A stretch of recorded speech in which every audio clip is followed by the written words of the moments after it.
Will there be someone moderating, or can I just go ahead and introduce myself, perhaps? That would be perfect, Neil, and I would request you to go ahead and all our panel members to go ahead after that. Perfect. Thank you. Perfect. So I'm Neil. I'm the director for digital literacy and transversal skills here in Malta. Malta forms part of the European Union. We are the smallest member state, but I assure you that we have quite a lot going on when it comes to EdTech over here in our country. Just to give you an overview of what we do as a directorate, our directorate is comprised of teachers, support teachers, and HODs, heads of department, when it comes to digital literacy. And our role is to go out in schools with our teachers and train teachers, so it's train the trainer, on how to use EdTech efficiently in their everyday life when it comes to maths, English, sciences, and whatnot. And we are here to assist them when it comes to frameworks, when it comes to policies, etc. Thanks a lot, Neil. Mr. Rajneesh, if we could hear from you next. Well, hello everyone, I'm Rajneesh Kumar. I'm currently the Chief Operating Officer at National Governance Division in the Government of India, and worked for about 4 or 5 years with the education sector, mainly on digital education. And we realized that, we all focused a lot on technology, but ultimately in the end, pedagogy is most important. So what, as I heard, what EdTech Tulna is doing, it's a good thing to have. It's a niche market area, a niche market, wherein you can adjudge the quality of the EdTech solution and give an objective overview to the confused learner and also the buyer. Thank you. Thank you, Rajneesh. Dr. Subbarao? Yeah, glad to be here. I'm Subbarao. Am I audible? Yes, yes. Yeah, I'm happy to be here for this webinar, and I have been in different places. I was with the government of Andhra Pradesh, government of India, as in the education department. And I spent about 6 years with the UNESCO headquarters in Paris, and also in UNESCO Institute in Hamburg. Have looked at this interesting conversation where technology and pedagogy are trying to get fused into some kind of a useful tool. I think it's important for us to recognize that technology is a tool, and how effectively we use it is something we are still not very clear. And I've had the pleasant association with Subodh and CSF's effort to build Tulna over the last few years. I think it's pretty comprehensive, easy to use. And I think what is important in my view is to ensure that the teacher is not forgotten. Tools are as good as how they're used in the classroom. So more of it, but it's an exciting landscape we have today. I'm very happy to hear Natalia telling us about 65 frameworks. I think we have to distill some of the elements of those frameworks and make it user-friendly as we go along. Thank you. Thank you, Dr. Subbarao, for the comprehensive overview and encouraging words. Asya, if we could have a intro. Yeah. Thank you so much, Subodh. Hi, everyone. I'm Asya Kazmi. I'm based in London, and I'm the Global Education Policy Lead at the Gates Foundation, where I lead on our India work, and it's been an absolute pleasure working with our partners on the FLN mission, on EdTech Accelerator, and obviously organizations that put together the EdTech Tulna, and I'm on the advisory board. I've also been in the UK government, so I was one of Her Majesty's inspectors. So I have this real lens of looking at quality and impact and outcomes.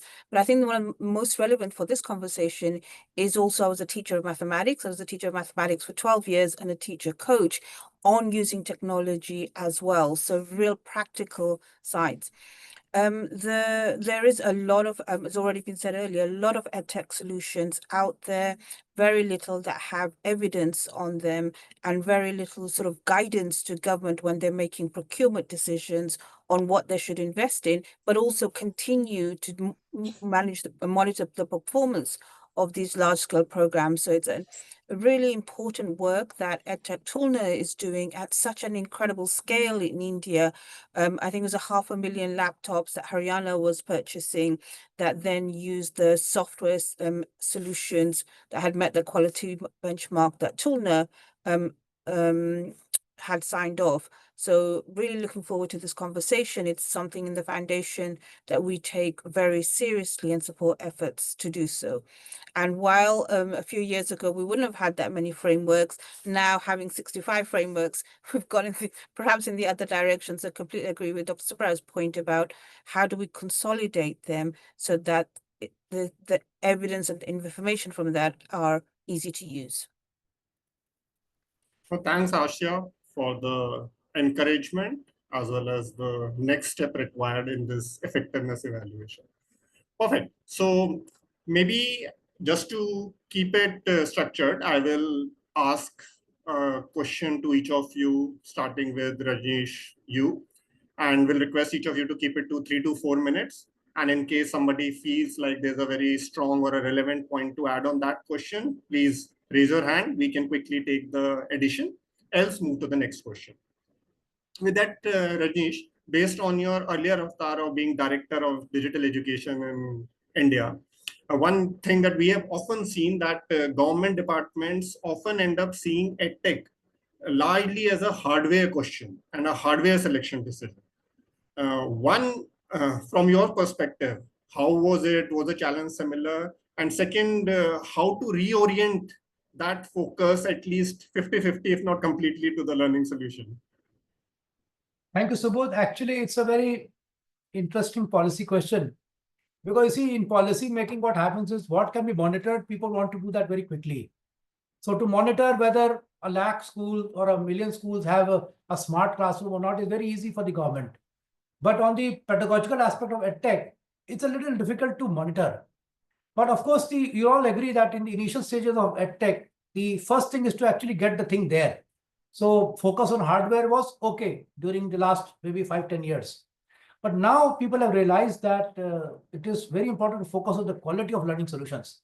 You can have a very costly mobile phone or a costly tablet, but if the quality of content is not good, the cost of the tablet will not affect your learning outcome.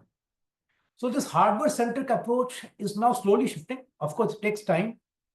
And the National Education Policy also, very clearly said that the extensive use of technology to remove the language barrier and to support those students who are, a little deprived because of some biology, some little problem that they had in their accessibility or disability or whatever you can call it. And leveraging platforms like the Diksha, the Swayam, which are now actually digital public infrastructure, and teacher training in the learner-centric pedagogy. So one of the things that I think what EdTech Tulna is also doing is we have to encourage user feedback and also ratings to improve the content quality of the content. And we have to shift the focus from hardware to maybe content. And in my view, there are 2-3 things that are really required. One is standardized evaluation parameters for EdTech products across states and UTs in India. Then leverage public-private partnership, because content is a very dynamic thing. So it has to be constantly updated, if not every 6 months, at least every year at the beginning of the school session. And invest in research-based solutions to tailor to Indian education needs. So Indian is a little different from the other countries because of the vast diversity and a vast land and vast population. So I think that is my take on your question. Thank you. Well, thank you. I think very valid. The time for that evolution has probably come in now. And I think combination of useful user feedback, some form of standards, and encouraging private partnerships, because the quality of product innovation content that can come through, those three can help accomplish this faster.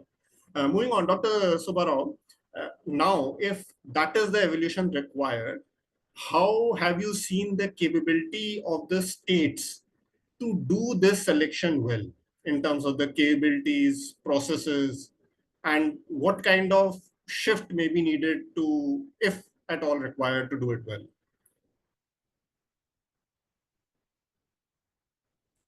Still on mute, I guess. Sir. Yeah, are you able to hear me? Yeah. Yeah, thanks, Subodh. I think, it's a very interesting phase in educational progress in the country. Our entire emphasis has been on ensuring that the hardware is in place till now. As Rajneesh was mentioning, is there some flat panel TV or other devices which are there? And we have been trying to fix the basics, whether there's enough, there's enough hardware in every class, which enables all the learners, all the teachers to use that EdTech solutions. Now the focus has now shifted to the EdTech solutions, which is much harder. You can't count this. You can count the number of TVs, number of flat panel boards, etc. And you can also say whether electricity is there in that school or not. That is what the UDICE, the survey system, the data which comes out of the NCERT every year is trying to capture. It captures the hardware part of it. How far have we moved in that direction? But the crucial thing is that hardware leading to learning outcomes, better learning outcomes. So the mediator is the teacher and the tool. The perfection in the tool and the training of the teachers are two important components we'll have to now focus on even more clearly. Otherwise, the amount we have spent on the hardware or about to spend on the hardware becomes infructuous at some point. I have seen a number of classrooms where the teacher is trained to use that digital device to ensure that there is a good learning outcome in the students. I've seen an equally large number of schools where the hardware is very good. It is not even switched on. And even if it is switched on for some time, it is sort of distinct from teaching. The software which is being played is directly, the teacher doesn't have any sort of role there. She or he is just sitting and has switched on some video, YouTube, and the students are listening. Now, this is inadequate. I think there, Tulna has come forth with this kind of a comprehensive framework. And what is important is you have provided the toolkit. One is a standardization so that everyone evaluates these products uniformly. I think that is very essential.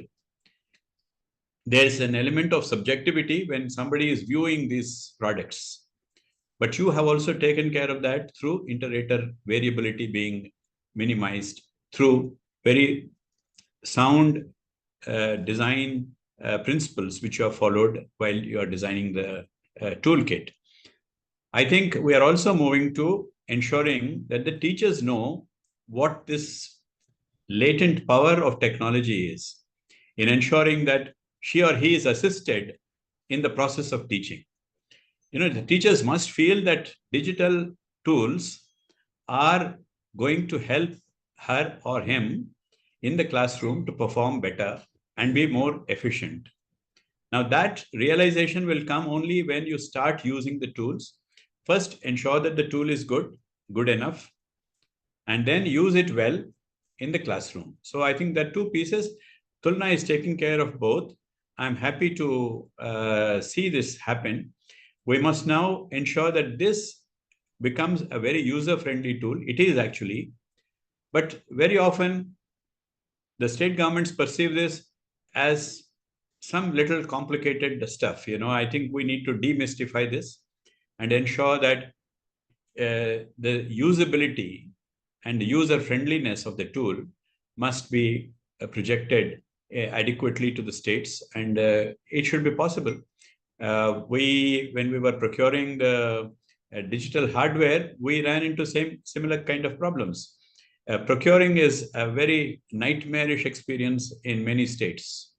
They don't want to go through this kind of a process. And tools like Tulna will help us in ensuring that this really gets streamlined, and the policymakers and the policy implementers feel comfortable in getting right software, right digital solutions, digital products in place to ensure that these digital devices are adequately used. So I think we have a long way to go, but I think we have made a good beginning in Tulna. And I'm happy that this maps very well with what Natalia mentioned at the beginning. There's a close alignment in what I see, what we are doing, except that this little piece of teachers, I'm very keen that we also focus equally strongly. No, thanks. I think love the simple terminology, tool plus teacher. Tool, Tulna is addressing to a great extent. Teacher conviction and training is another element that needs to move at the same pace. No, thanks for that. Neil, now if we move across, this is largely India-informed perspective that we heard. Move across to your perspective from Malta, other countries in EU. How is the EdTech selection process different or better evolved? So first of all, thank you all for the invite. I really loved hearing Dr. Kumar's and Subbaro's interventions. Just to add on what Dr. Kumar said, that it's not the hardware, it's the content that is inside the hardware. For example, just to give you an idea, in Malta, we have given out tablets to all primary school students free of charge. And as we went along, we realized that giving them a tablet isn't the solution. And now we have the largest ESF project on the island. It's a 54 million project. We're going to be giving laptops to secondary school students, but we've learned from our, let's call them mistakes, where we've procured content for all the subjects. Core subjects, subjects that students have to select when they're in year 8, year 9. And we realized that it's not the hardware that is the whole crux of it all. And yeah, so digital content is very, very important. And you make sure that the procured digital content aligns with the learning outcomes of each and every subject. So from Malta's perspective, when it comes to selecting EdTech investments, basically we're guided by the Digital Education Strategy 2025 to 2030, which was just released last month. It focuses on equity, inclusivity, and pedagogical relevance. We call it the One Device Per Child initiative. So if some kids at school, they cannot afford a tablet, because at the end of the day, you have to face the reality. Like, not everyone can afford this stuff at home. We assume that everyone has a mobile, everyone has a tablet, everyone has access to computers, but that is not the case. We also, when selecting EdTech investments and ensuring quality, we involve schools, unions, and ourselves as a directorate to align with what the classroom needs. We have a lot of research programs going on. We like to conduct focus groups between teachers, parents associations, unions, and pilot projects. I 100% believe in pilot projects, where, just to give you an idea, we teamed up with the University of Malta and we conducted a pilot study in AI in mathematics. And we realized that, so basically, in a nutshell, it's software where the teacher has live access to what the students are responding to in the classroom. And wherever she sees that a student, the system sees that a student is lagging behind, for example, the system will send a question directed at him or her specifically to catch up with other students. And we realized through the research that we've done through this EdTech solution is that low performers went better than the high achievers when it comes to using EdTech. And that's something that's stuck in my head forever. Because sometimes we realize that we give EdTech solutions to all students and the high performers are going to use it better. But it's actually the low performers which end up getting better results using EdTech solutions. We also, as I said, data-driven evaluation where we gather the empirical data from pilot projects informed. And so just to give you an idea from this pilot project, we're opening it not only up to mathematics, we're opening it up to languages and sciences based on the research and the data that we have. So, yeah. Was super helpful. I think two things I am taking away, a lot of focus on user feedback, FGDs to realize what the effectiveness is and get that back into future policy making. And second, what's already playing out has been the long-term promise of tech is personalization, especially for those who are slightly behind in the learning journey. That personalization is seeing better outcomes for them. So great to hear.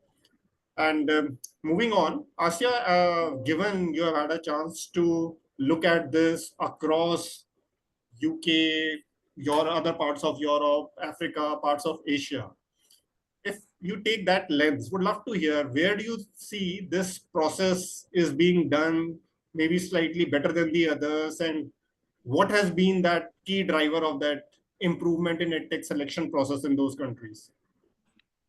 Yeah, Subodh. I think one of the things that AI or the latest developments in AI, large language models and generative AI has done is been humbling, and it's almost been an equalizer in the sense that everybody's sort of scrambling to keep up, to know what this is about, what its use cases in education are going to be in particular contexts. And so I think many governments are sort of working their way through what does effective and responsible use of technology and AI look like. And so before I sort of go into specific examples, I think we need to ask the question, why? Why are we using technology? Is it for technology's own sake to get students to have digital skills, which is a very valid use case given how much they're going to be going into a workforce that's going to be digitalized, but also, or is it for improving learning outcomes? So when Rajneesh was talking about pedagogy being important, quality being important, and Neil's talking about impact, in the foundation, we think about if you're born in a high-income country, 9 out of 10 children can read by the age of 10. If you're born in a low-income country, 9 out of 10 cannot. And so how can technology help to serve that for students, teachers, and the system? And we know there's very little products focused on foundational literacy and numeracy, as Natalia mentioned, but only about 7% have been, and then very few of those have any evidence around them. So 7%, 6-7% had evidence. So this importance of making sure that the hardware investments are matched up with software and support for teachers, and the intersection between pedagogy, technology, and system to parents and teachers are really important. The ways that governments are using or thinking about technology are, for example, having clear procurement standards and evaluation for, frameworks. Tulna is one, ICIEIE in the US is another one. Having real centralized platforms and content creation. So Diction, India, massive access, virtually all states in India are using it, but then working on how do we make sure that the quality of that content, the evaluation tools help to make the quality rise to the top. Kenya has a similar platforms as well. The importance of pilots, and Neil just mentioned about pilots and test beds. So the Central Square Foundation have had the EdTech Accelerator. Tulna is also looking at the evidence from impact for informing its criteria. Co-Creation Hub and ICIEIE is on the line, we'll hear from them later, are also looking at test beds. In the UK, the EdTech Demonstrator Programme looked at those schools that had effective digital practices or were more experienced, having peer-to-peer support with other schools to get them skilled up. But also the UK Accelerator Programme really funding schools to utilise technology and providing evaluation support. And I think that is really crucial in the sense of we need to, and when Dr. Subrao mentioned about the teachers, we need to have teachers not being done to, but being done with, and that they are helping to make the technology take up be more effective.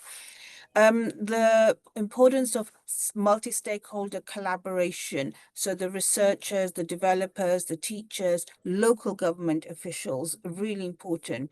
In India, a district could be 2,000 schools, 2,500 schools. That 2 or 3 of those make up a country in other places. So having that capacity being built at the sub-district level as well as the national level is important.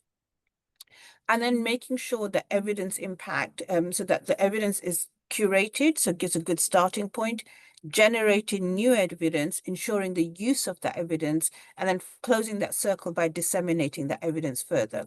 So the governments are really doing 3 things. They're building an AI-ready education workforce, like the talent development. You would have seen the US executive order, I think it was just last week, on how are we supporting teachers to be able to teach with technology, teach about technology and AI, but also developers. Really setting clear expectations, policies for responsible use and goals.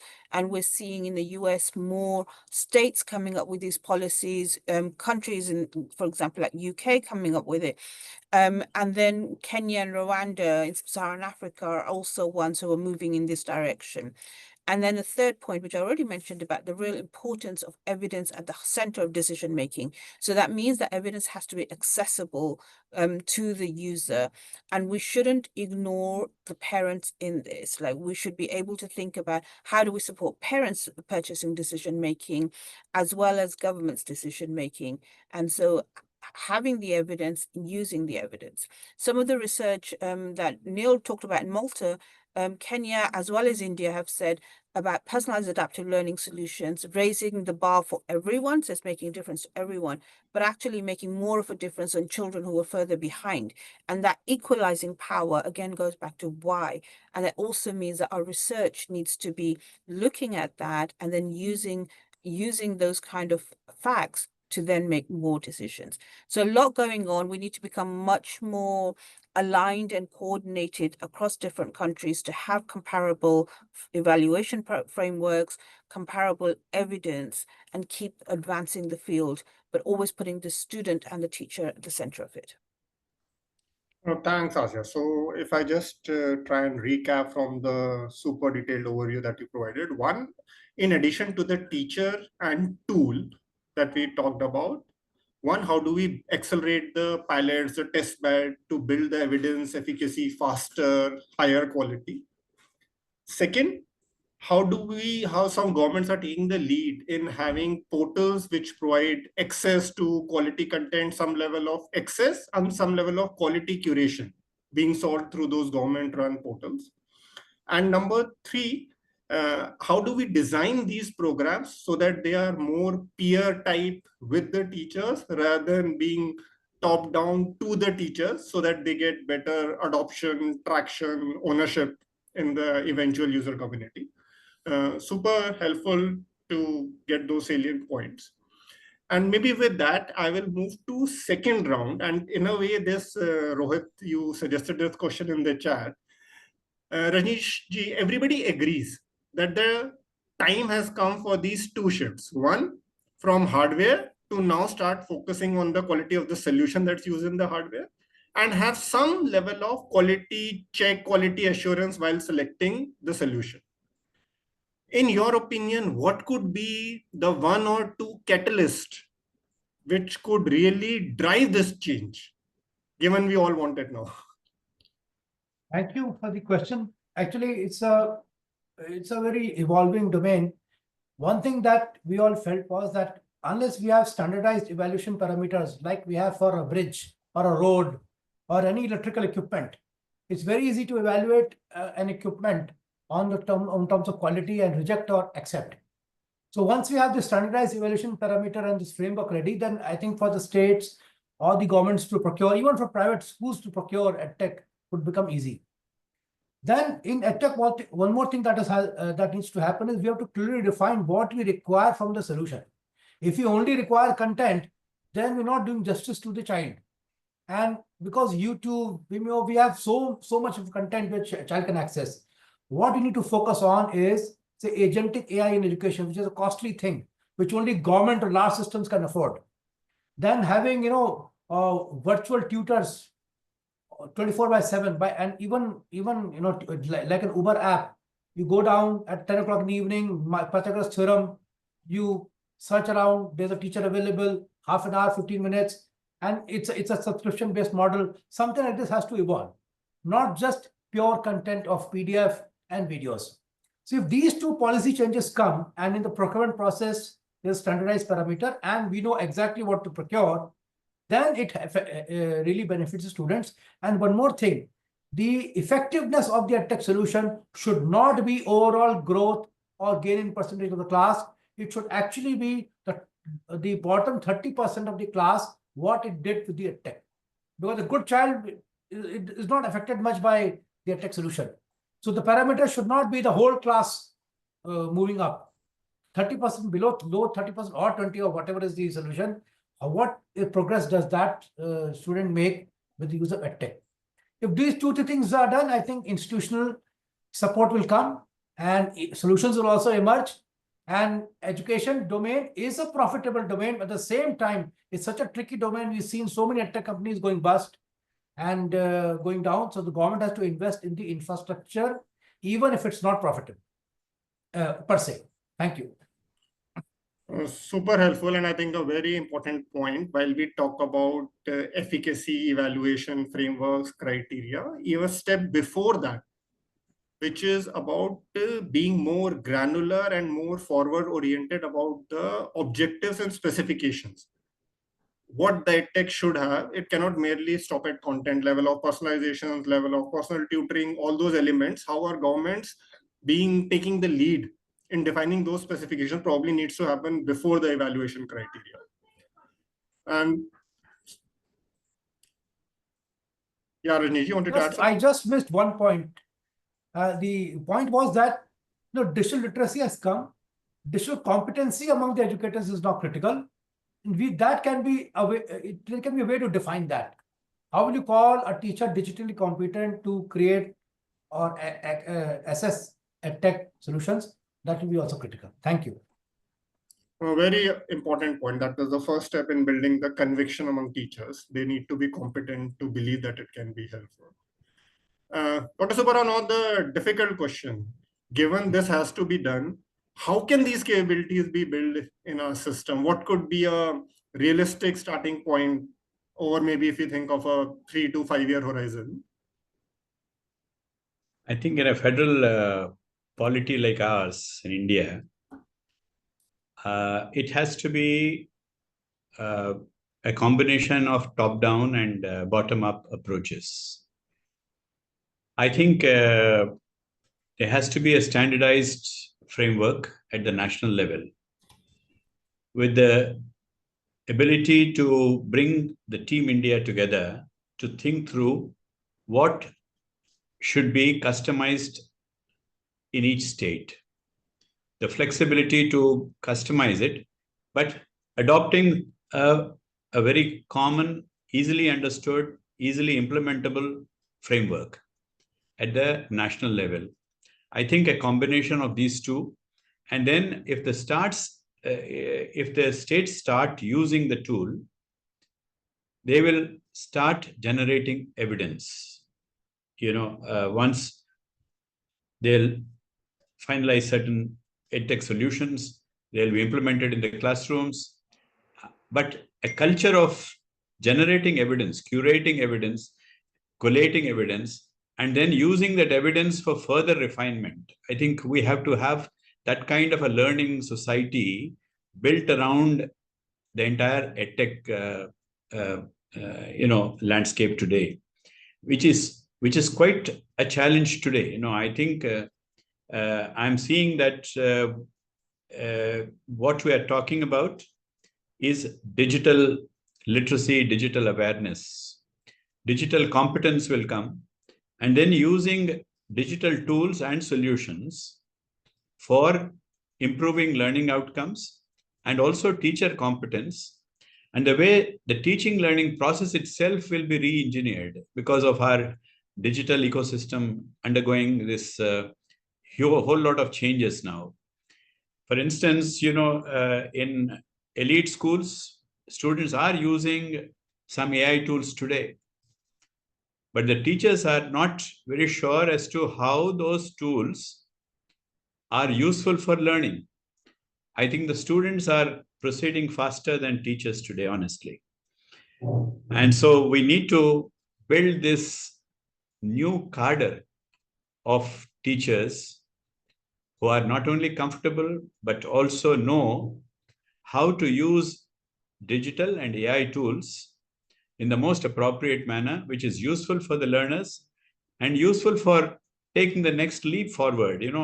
We have a potential quantum jump, if I may say so, in terms of critical thinking, solutions being thought of, evolving into a beautiful design, a number of things which we can think of in the classroom. They have to be transformed through these tools. So we have to begin with a standardized format, a rubric, which like Tulna sets out the parameters. It also says these are the rubrics, and then you train the evaluators to do this. I think that's the first step. And then taking it to the state level and ensuring that the states feel comfortable and they start doing it. Once you start doing it, there'll be an action research. There'll be something which will have to be set in motion.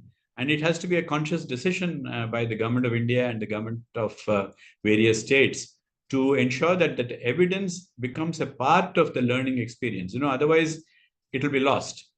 It's not a static field, and we need to understand that technology moves much faster than the educational progress.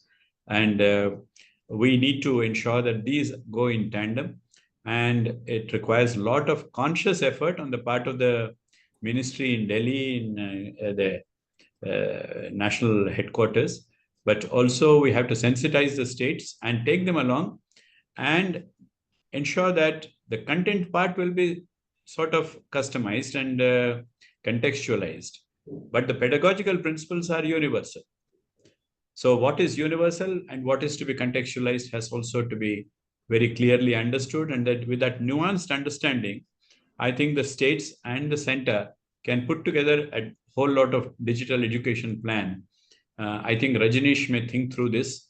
And since I'm wearing another hat as a distinguished fellow in Niti Aayog, looking after education and skills, I would be happy to work with the ministry, both the IT ministry as well as education ministry, to make this kind of progress in the country. Thank you, Dr. Subalav. I think spot on. Combination of top-down and bottom-up. I think that is needed. And if I take that thought process forward with Neil, I think Neil, earlier you talked a lot about the bottom-up evidence building, conviction building, doing action research on the ground, you yourself leading it with your team. If I test the appetite and the useful of the top-down approach, standard frameworks and specifications with the right level of contextualization, do you see a need and a benefit of that in the way the solutions quality and effectiveness could evolve? Yes, I mean, so Malta is part of the EU Union, the European Union. So apart from our local frameworks and policies, we need to abide by the EU policies themselves. From an EU-wide perspective, we have a lot of EU frameworks and ethical guidelines, which promote trustworthy, inclusive, and GDPR compliant procurement. So we make sure that when we're procuring digital systems, perhaps, and hardware, we need to adhere to these guidelines. We need to make sure that everyone is eligible for this, that the stuff that we are procuring meets these criteria. So yes, you need to have a sort of framework to be more transparent and consistent. In the meantime, we also have assessment tools. It's called the Selfie, which it supports schools in evaluating digital maturity and identifying needs for informed procurement. So a teacher can make use of this tool, and the EU will gather all this information. So if it needs to update the procurement guidelines, it's always listening to the teachers, to the students. And there's also the element of cross-border alignment, where common EU quality assurance standards can reduce fragmentation and support transparency and consistency between all member states. Also, it's important to mention that capacity building and monitoring are essential, where you have ongoing educator training, which ensures the integration and continuous evaluation of EdTech tools. I mean, these are all important if you had to ask me. For example, right now, our teachers are currently undergoing intensive AI training because just as I said initially in my opening remarks, is that our directorate has teachers in it. So the teachers do not work in schools. They work in our directorate 2 times a week, and the 3 times per week, they're out in schools teaching teachers. And they told me, Neil, how am I going to teach AI if I don't know AI myself? So I mean, it's a huge investment that you need to make with your teachers. And for those who don't know, here in Malta, the Union of Teachers is quite militant. But I mean, we work very well with them. So we make sure that we do not make the teachers uncomfortable. So training happens during school hours. Sometimes we even close schools so teachers can get this training. Yeah, you need to take all these into consideration. Super helpful. Frameworks, both at a EU level, state level, can be helpful, but teacher training has to go on in parallel. Yes, the biggest issue we have with the EU is, I'm going to be very honest here, is that the EU has its own guidelines and policies. And there are countries like Germany, Sweden. Malta can fit in Sweden like 150 times. And there are so many issues. And when I go abroad on EU Commission work trips, is that some policies and guidelines might apply for the big countries, but what about the small countries? You need to take into consideration that not all the countries are the same, or they have reached a certain of digital literacy. For example, Sweden, if I'm not mistaken, has an 80% of the population who is well versed in digital skills. Malta has 63. We're on the right track. We're above average, but we have certain goals that we need to achieve, that the EU states that by 2030, 80% of the population of that country needs to be digitally literate. And we are slowly getting there. But as you see, other countries are way ahead, perhaps. Maybe they have more resources. So the policy for that country, is it good for us too? So you need to rework that policy and make it your own whilst adhering to their legal guidelines. So no, very valid, and maybe a bit of a self-sell, but do look at the Tulna tool on our website. It has a self-evaluation as a public good, so you can access it fully. If it serves the purpose, happy to discuss more for the countries who are slightly catching up on that evolution journey so far. With that, Asya, would love to get your perspective that all countries, both from India lens, EU lens, are realizing the need to invest in these top-down and bottom-up capabilities. Large foundations, philanthropic institutions like Gates and other partner organizations that you have, what role could they play in this change, which could accelerate the change that we all are hoping for? Neil, before I start, I want to say I think it's incredible that you have teachers, serving teachers within your system. That signals whatever you're going to do is going to be grounded in reality and therefore much more likely to take up. And also Malta's a beautiful country. Going to your question. It's very hot right now. It's very, very hot here. So yeah. Going to your question, I want to quote Bill Gates here. He said, philanthropy should do what the private sector will not and the public sector cannot. And in often, not necessarily in India, because I think the India government has such a desire for AI for good and for it to be, systematically and structured through different horizontals across government, and then verticals with health and agriculture and education, etc., and the center of excellence. But often in some countries, there is a very little budget after salaries have gone for government to do the developmental work, the innovation work, etc. So I think the role of philanthropy here should be that the signaling of that we want quality products, especially for the underserved. They deserve our best solutions. So having quality as a key benchmark. The other aspect of the integration of pedagogy, technology, and the system. And several speakers have already spoken about technology on its own. The hardware is not enough. The solution has to be pedagogically informed, and that we need the teachers who are using those solutions perhaps to also adapt their pedagogy to take the most beneficial impact of the pedagogy.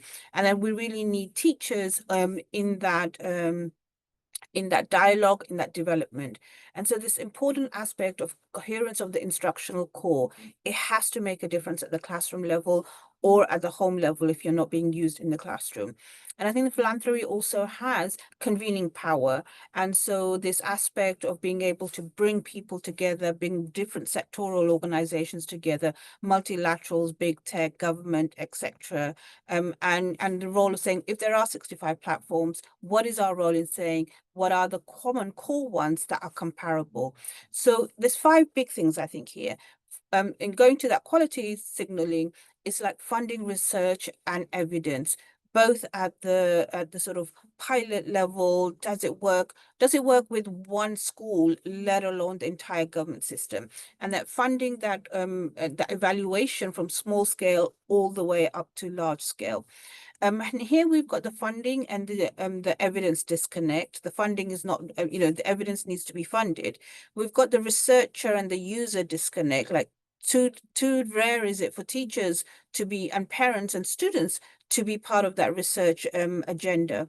And so having them being not just providing answers to researchers, but actually designing the research and using the research it's really important. And that goes to evidence being there, but the usage not being done. So having that disconnect addressed, and then the product and implementation disconnect. Even if you have the best product that's being used, that could be used, how it's used by millions of teachers, so that will change. So having that and also having an eyes wide open approach.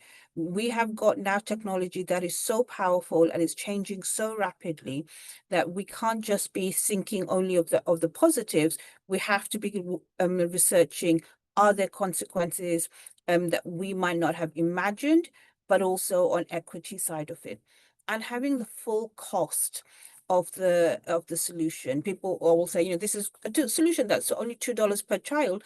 It's highly unlikely to be. So having the full cost of the software, the hardware, the training, the upkeep available. The second part goes to that convening power of bringing big tech together when they are spending millions and billions on developing things like large language models. What does it need to be contextualized to the local languages, the hardware, to the capacity that's available and the funding that's available to the underserved? But also things like what Tulna is doing is like families of products, having comparisons within those families of products. So that allows you know, what you're doing is putting the developers, the government, and the researchers together, and so supporting that. The third point about incentivizing innovation and scaling proven solutions, things like the Challenge Fund, the seed funding, funding those who are making claims that might be feasible on research.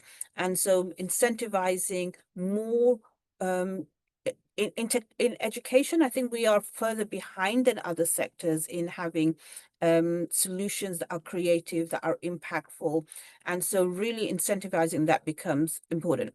Then the fourth bit about building the evaluation capacity of developers. Too often tech solutions are not using their own evidence, let alone research evidence, but of developers, of researchers, but also of government. So embedded test labs, embedded evidence labs like Jacobs Foundation, the UK demonstration model, the Tulna sort of support and scaling up of government's really important.